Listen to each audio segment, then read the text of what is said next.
Actually, because you're a multiple offer situation, you guys way overbid for this house by like $100,000. Sorry, we can't give it to you, right? So what do we do in that situation? So in a situation like that where there's that significant amount, $100,000, you are going to have to come up with more money. Mm-hmm.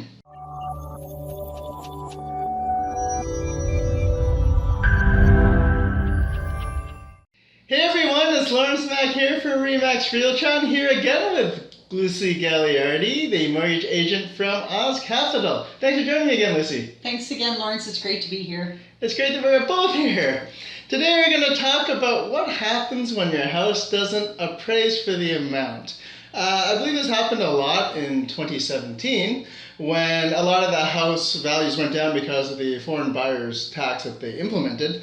But I'm just curious what happens in that situation when all of a sudden, you have all your ducks in a row, you have your mortgage there all set up, you're about to buy the house, and then all of a sudden the appraiser comes back and says, actually, because you're a multiple offer situation, you guys way overbid for this house by like $100,000. Sorry, we can't give it to you, right? So what do we do in that situation? So in a situation like that where there's that significant amount, $100,000, you are going to have to come up with more money. Mm-hmm. Now, when you're dealing with a professional that understands, or a mortgage professional that understands this could be the case, this is really a conversation you should be having before. Mm-hmm. When you're in a multiple offer circumstance, it's really, really, really important to be able to access that mortgage agent when you're in the middle of that multiple offer situation. Now, when you go to the banks, it's a little bit more difficult to do that. There are some mortgage agents that only work 9 to 5, and that's okay. But that doesn't really help you in situations like this. So what happens when you're 100,000 off? Bank of Mom and Dad usually works really, really well. It works for me when that happened to me. I'm not going to lie, it does happen. But really, you're going to have to come up with a little bit more. Now, I've had numerous situations very recently where they're off by 15,000 or 20,000, 25,000, smaller amounts.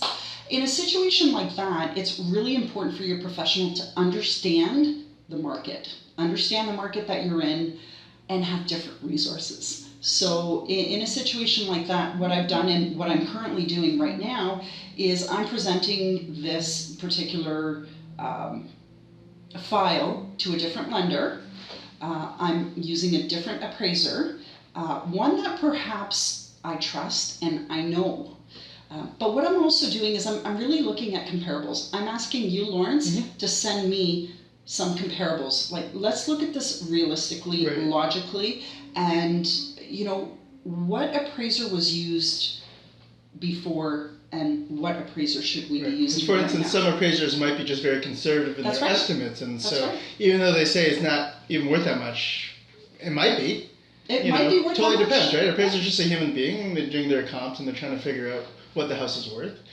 But again, that's my job to understand as a mortgage professional, as a mortgage agent, who knows what area, who is super duper conservative, why are they that conservative, what's going on with the house, why is there this difference. But again, what I would do in this particular situation is talk to the client, talk to you about, give me some comparables. Let me go back to this appraiser and give me something to work on so that, we can hopefully come up with some sort of common ground. And if we're not able to come up with that common ground, we're going to have a look at a different lender. We're going to incur the cost of an additional appraiser or an appraisal if your client wants to do that. And yes, it is additional expense, but that's something that we would talk about. In a worst case scenario, if we're looking at comparables and we're just thinking, okay, you know what, we're not going to find this value, we need to really sit down and we need to talk about where we can come up with the extra money that we need to do that.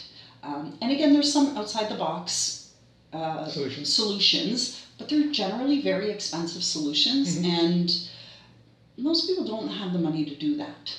Right? So again, Bank of Mom and Dad helps. Alternative solution, but super duper important for you to have a professional real estate agent or broker that understands the market. Really important to have a really good mortgage agent or broker that understands the market and has different resources as well. Sounds good. So in summary, in terms of when properties don't appraise, the main thing is when you're going into multiple offer situation is really have a talk with the mortgage agent beforehand so that you have an idea of what might happen if it doesn't appraise for the value.